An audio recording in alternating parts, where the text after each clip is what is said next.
Way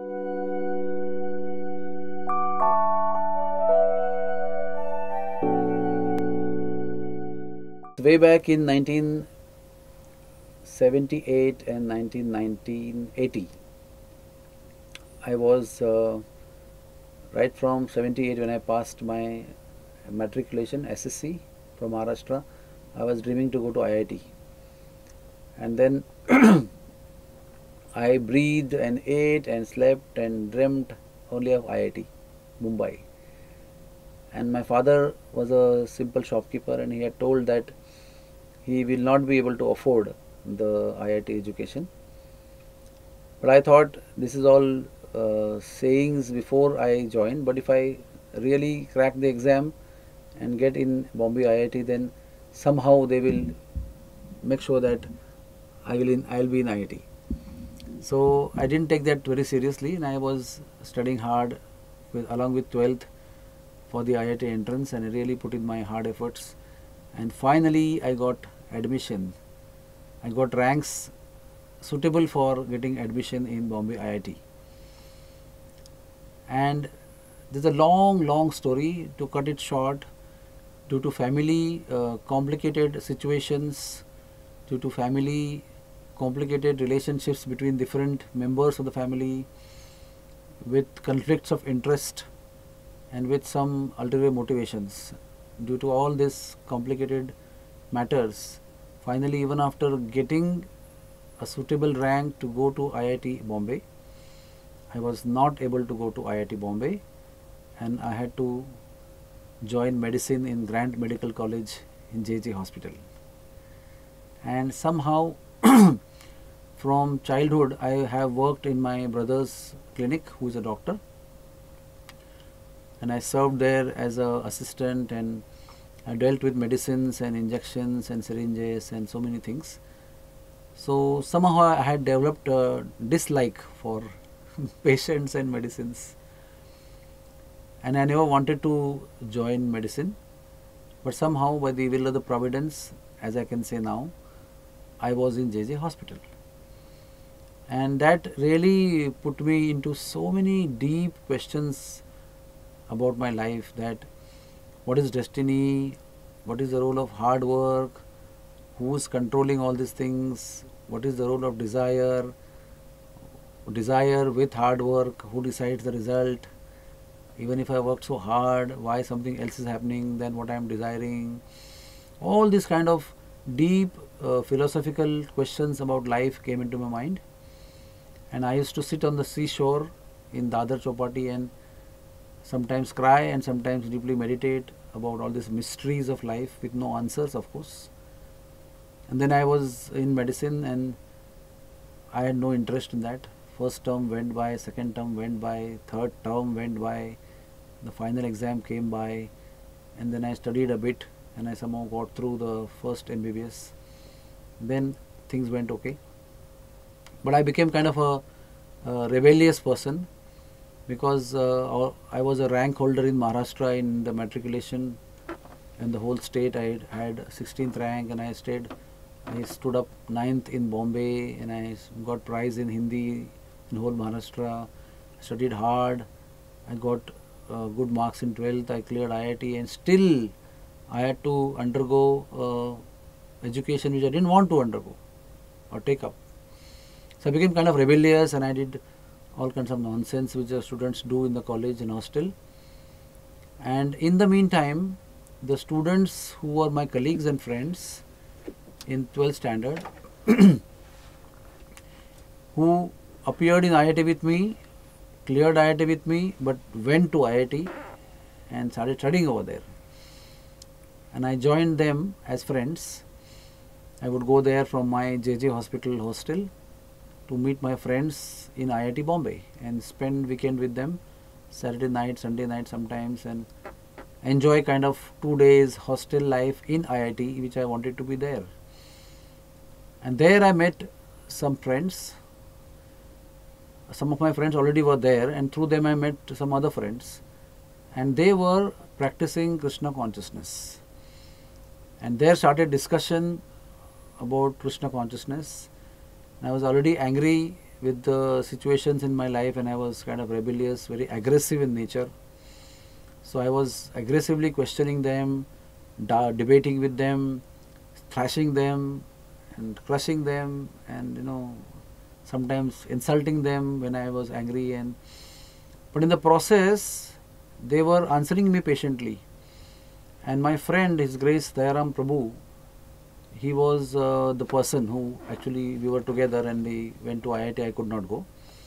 So he was the one who used to come from IIT, go to Juhu temple, pick up Mahaprasad from Andheri, and travel all the way to Bhaikala, Sandhurst Road, come to JG Hospital hostel with Mahaprasadam, and preach me about the philosophy of Krishna consciousness. And I would purposely order non-veg food in the canteen in front of him just to irritate him. And one full year, his friends in IIT, in the IIT campus, and he coming up regularly to my hostel, tried their best to tell me about the philosophy of Krishna consciousness. I questioned, I argued, and I gained some knowledge, but I was such a rebellious mood that I told them that, I told him that please don't come anymore. I am not interested in all these things, and whenever I will be interested, I will let you know. So now please don't bother me. And then I would really order non-vegetarian just to irritate and tell them to go back. One day, my dear friend, His Grace Dayaram Prabhu asked me, can you, for the sake of my friendship with you, come one day to temple? And then if you don't like it, I will leave you and I will not bother you anymore. I will be your friend, but not bother you with this subject matter. So to fulfill his, abhi we say in Hindi, dosti ka wasta diya. He took the name of friendship, so it was like very emotional. So I said, yeah, for the sake of my friendship with you, I will definitely honor your request of coming to the temple. And that day, in those days, only one temple, that is Juhu temple, Juhu Hare Krishna temple. So on the 4th February 1984, it was a Saturday evening, I met my girlfriend and I said goodbye to her at the bus stop, and I came walking to Juhu temple, received by Dayaram Prabhu, and stayed overnight there. Ate prasadam in the evening. There also I was blasting him aggressively, because whatever he fed me, I got loose motions. So I was again medically arguing with him, what kind of food you are giving me, all these things. Anyway, the relationship of diarrhea was not with the food but with something else. I stayed overnight and in Brahmachari ashram in Juhu temple, and I woke up, he woke me up at about 3:30 or something. We took bath, cold bath from one drum, joint bath with all people. I dressed up and he put me tilak on my forehead, and we went to the main temple hall at 4:25 a.m. And there some dim light was there, some sannyasi were there, and I forgot to mention the evening when I reached there, there was one Swamiji who took us to Srila Prabhupada's quarters on 5th floor in Juhu temple, and he gave some nice lecture which was quite joking, quite jolly and quite happy, and so I was very happy with that person's lecture. And he happened to be His Holiness Sridhar Maharaj, whom I came to know later on, and he became very close to all of us. And the next morning, I saw him again in the morning in the dim light chanting, and another Swami, Amiya Vilas Swami Maharaj was there chanting, and some few devotees more. And within few minutes, 3 persons came out of the altar, and they blew the conch shells at the same time in the same pace. Then at the same time, they went inside the curtain. At the same time, the 3 curtains opened. At the same time, they began offering incense, then lamp, and then everything else, till the last peacock fan. And then again all of them came out and all of them blew the conch shells. And the whole experience of the beautiful darshan of the Lord, Radha Ras Bihari, Lalita Vishakha, Sri Sri Kaur Nitai, Sita Ram, Lakshman Hanumanji, and the dim light on them, and the dedicated, devoted devotees chanting the holy names and prayers, the atmosphere, the vibration. The whole experience was so beautiful, so spiritual, Of course, I didn't know what spiritual and transcendental meant that time, but whatever I experienced was very transcendental, very spiritual, very serene, very peaceful, and very blissful. And at that very moment of my contact of my retina, that is my screen in the eyes, and the Lord, all questions, whatever I had and I thought I had, and whatever questions I argued with, all were resolved there. And I decided that I will follow this path. I thought why I was wasting my time in arguing and being aggressive with devotees. Mangalarti ended and time was chanting, and everybody went out to Juhu beach to chant. I also went along with them. We came back, and lo and behold, the same person who spoke in the night, His Holiness Sridhar Swami, was giving Bhagavatam lecture. And again he was as jolly as he was in the night. It was a very wonderful class, and very happy I felt in being in his association in Bhagavatam class. That was ended, and there came that ambrosial, celestial, nectarine, sweet rice which they would distribute after the Bhagavatam class for all those who attended the Bhagavatam class. And that touch, refrigerated, cold, ice cold touch on the forearm, and then to the tongue and to the heart, was so enchanting and enlivening that I wanted to have another one, and they gave me, I think, extra another one, and I was so much addicted to that later on. After that, there was time to go to prasad, and in between the sweet rice and the main prasadam, Dayaram Prabhu I asked Dayaram Prabhu, so now you tell me what I should do. So I was quite surprised, So he just took me to one shop, the gift shop there, and he gave me beads to chant. He brought neck beads and tied it around my neck, 2 rounds. So I said, what to do? So he said, you chant 4 rounds of 108 of Hare Krishna Mahamantra. Hare Krishna, Krishna Krishna, Hare Hare, Hare Ram, Ram Ram, Hare Hare. It will take you half an hour. And what else I should do? I asked him. So he bought a book called Science of Self-Realization. And he gave that book to me, present, and I started reading that book.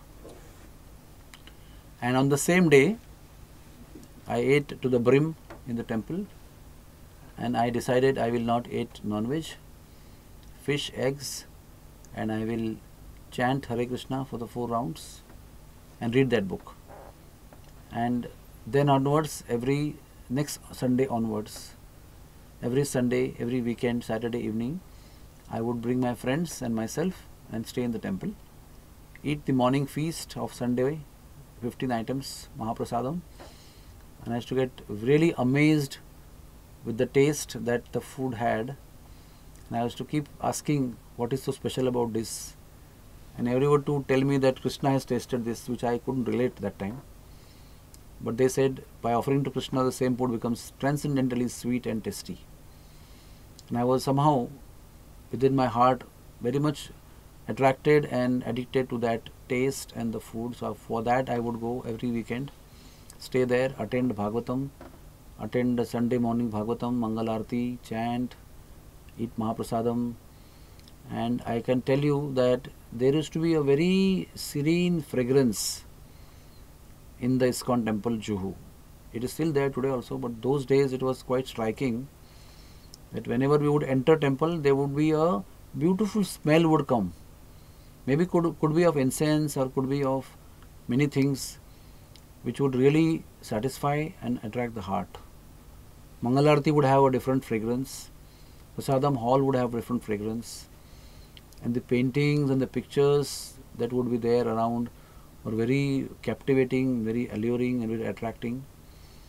And that serene atmosphere, welcoming devotees, very beautiful philosophy, along with my readings at home of the book Science of Self-Realization, which was in the form of question and answers, was very, very, very attractive. All my questions appeared to be answered in that book. The book had almost 500 questions, and at the end of the book, when I read, I was in 3rd MBBS, which was a very crucial year, the final year of the MBBS, and lots of studies were there. And I was still studying this book, and by the time I finished this book, I was in the October, which was right 1 month away from the exam, and I was chanting 16 rounds of Hare Krishna Mahamantra just by reading that one book. And this is how I came into Krishna consciousness, and the sincerity and dedication and consistency of His Grace Dayaram Prabhu in following me up, being kind with me, being patient with me, being tolerant to me, all my aggression, and still very lovingly following me up, giving me Mahaprasadam and telling me the philosophy. I am very grateful because of all this kindness, and most of all, beautiful deities of Radha Ras Bihari Mandir, the beautiful philosophy and the books of Srila Prabhupada, the prasadam in Juhu temple, the atmosphere there, loving devotees, really attracted my heart. And all that frustration which was there in 12th standard for not going to IIT, that questioning nature and that rebellious nature because of dissatisfaction in life appeared to be getting resolved. Because before coming to Krishna consciousness, I had tried to do gymnasium very heavy for 5-6 years. Then I tried yoga for 2 years. Nothing could actually pacify me and satisfy me of my aggressive nature. But when I actually chanted Hare Krishna from 4th February onwards, 1984, I could see that what I actually wanted was happening to me, the change in my attitude and nature, and it really fulfilled me. Most of my questions, why things happen, how they happen, and what is karma and what is the connection of karma, how one should reconcile with the results of karma in our life, accept it as it is, be God conscious, all those appeared very relevant. So I thought this is the path of life I want to follow, and that's how I continued in Krishna consciousness. I joined ISKCON in 1984, and then in 1986, in January 26, I got initiated. It was also another breakthrough in spiritual life. So I am very thankful to Krishna and to devotees and to the movement of Hare Krishna, International Society of Krishna Consciousness, to include me, to accept me, and to keep me with them. Hare Krishna. Thank you so much, Prabhuji, for your kind words. One more question. Why wouldn't you leave ISKCON? Any particular reason? Yeah, this is the story that I entered ISKCON with. Why wouldn't I leave ISKCON? Now it is about over 29 years that I'm in ISKCON, and never I felt that I made a mistake. I have joined full time. I stayed in Rishikesh, then I stayed in Vrindavan, then I stayed in Radha Gopinath temple, full time in the temple. Then I have been serving at Bhaktivedanta Hospital. I happen to be now the Deputy Director of Bhaktivedanta Hospital and Research Institute and its branches in Vrindavan and Barsana and so many places. ISKCON has given me fulfillment of life. ISKCON has given me purpose of life. ISKCON has given me reason why one should live and how one should live, and why things happen the way they happen, and how one should reconcile and still be happy in all those adverse and happy conditions of life which happen in your life. No other philosophy which I read before, like my name is Vivekananda from family background. I was naturally attracted to Swami Vivekananda. My father was attracted to Swami Nityananda of Ganeshpuri, Vajreshwari. My sister was following Brahma Kumaris. So I was kind of in touch with spirituality in one or other sense. But my query, even my caste, that is Gaud Saraswat Brahmin from Karnataka, where Rupa Goswami and Sanatana Goswami were born. I am born in that caste. So my caste also has a very strong spiritual heritage and lineage and guru and everything. So I was kind of inquisitive right from my childhood, and I was knowing a bit of everything. But my young, maybe intelligent and enthusiastic, aggressive mind didn't get answers to all the questions anywhere from many of these spiritual pathways. And all my spiritual queries were answered in ISKCON. The philosophy was not only initially convincing, it always was convincing, and it is much more convincing than when I joined. As I study more and more the literatures of the Acharyas and Srila Prabhupada of ISKCON movement and the heritage. ISKCON is a way of life. Hare Krishna movement is the most revolutionary philosophy, the most convincing philosophy, most logical, and most philosophy which is in depth is there with Gaudiya Vaishnavism, and it gives you the highest goal of life, that is Prema Pumarto Mahan, that is love of Godhead.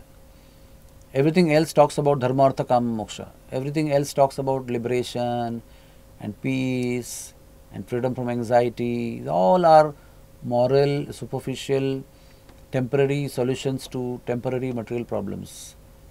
But attaining love of Godhead was told only in ISKCON, in the philosophy, and attainment of love of Godhead will be inclusive of all moksha and free from anxiety, peace, happiness, and reconciling with karma, and everything is all inclusive in love of Godhead. Plus the philosophy of Chaitanya Mahaprabhu, that is Achintya Bheda Abheda Tattva, is also the most superior philosophy compared to all the other philosophies, because this philosophy is a reconciliation of all the philosophies in together, in collection, and that is all encompassing, all comprehensive. The living entity can find ultimate happiness when he follows the philosophy of Krishna consciousness in ISKCON, and my firm faith is that ISKCON is the perfect way of lifestyle. ISKCON lifestyle is a lifestyle which teaches you to become happy in the middle of your most miserable conditions in life. That is the philosophy that we have learnt. And the love, the kindness and the association of the devotees that we receive in ISKCON is not to be found anywhere.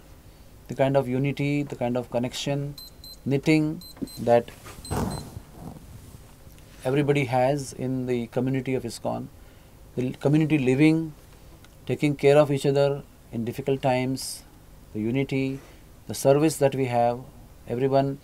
The most basic newcomer in ISKCON is much more realized personality spiritually than many more so-called people who are many years in their own philosophical and spiritual pathways. This is my firm conviction, not because I am in ISKCON. I have seen, because the lifestyle and the format and the formula that Prabhupada has given is applicable for hundreds of years now and in future also.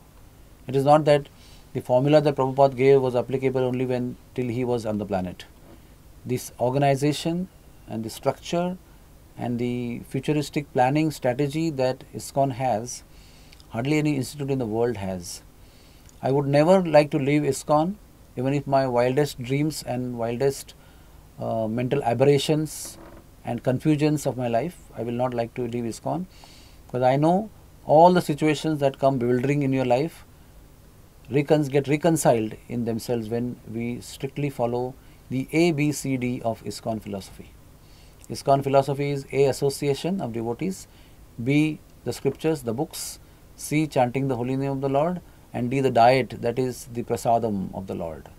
If one simply invests his energy in this A, B, C, D, one doesn't have to see anywhere else in life. His life will be fulfilled as my life is fulfilled.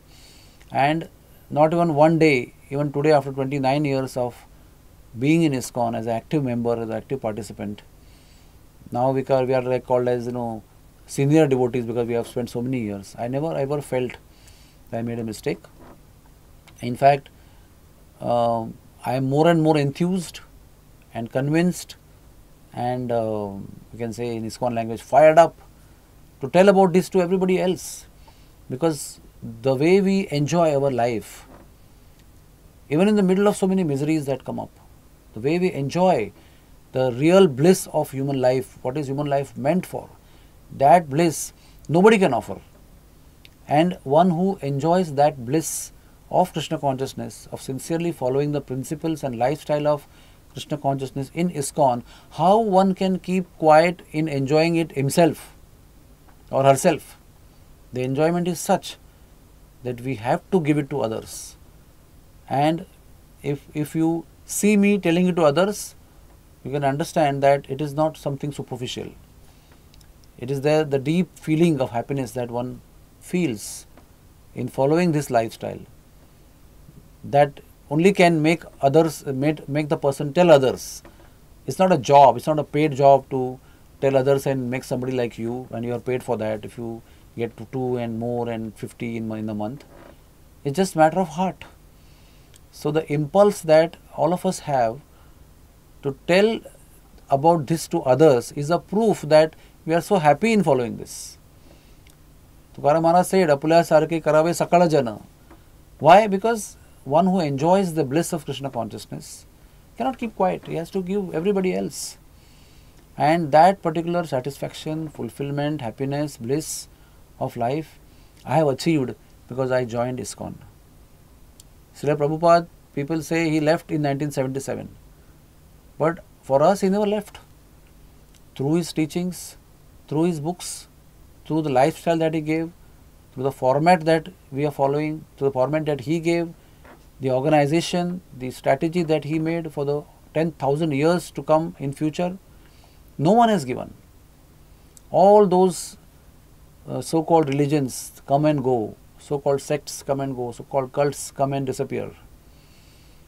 But the philosophy of ISKCON, you can see today also when you follow, it will be applicable for next 10,000 years. And those who take up Krishna consciousness, whether they are Africans, blacks, American whites and British and Europeans and Eastern people and whatever you say, Oriental people, all kinds of people, when they follow the formula of spiritual life given by ISKCON, they appear to be happy as we are happy. The happiness which they experience, which I experience, is same. It is universally, globally and creation point of view applicable. It is friendly to whole creation. It is not only friendly to Indians or Americans. All human beings who are human beings who follow this philosophy in any country, in any weather, in any language they speak, they experience same happiness and they develop same unity and same uniqueness of understanding, and one can relate to them. So that is our firm faith, and I don't see any reason. If ISKCON has given you the purpose of life, if ISKCON has given you a practical lifestyle, if ISKCON has given us purity, if ISKCON has given us the holy name of the Lord, if ISKCON has given us the philosophy of the importance of the holy name of the Lord, and we see we are happy and whoever is following that, they are also happy. They were so confused and unhappy and miserable in life, they have become blissful. All the devotees' faces are so bright and shining and effulgent with happiness. It's not artificial, it's genuine, it's heartfelt. So who will leave ISKCON? Who has never followed the principles of ISKCON as ISKCON has taught? They will leave ISKCON. Who has never understood the essence of philosophy that ISKCON has taught and just remained superficially over there, they will leave ISKCON.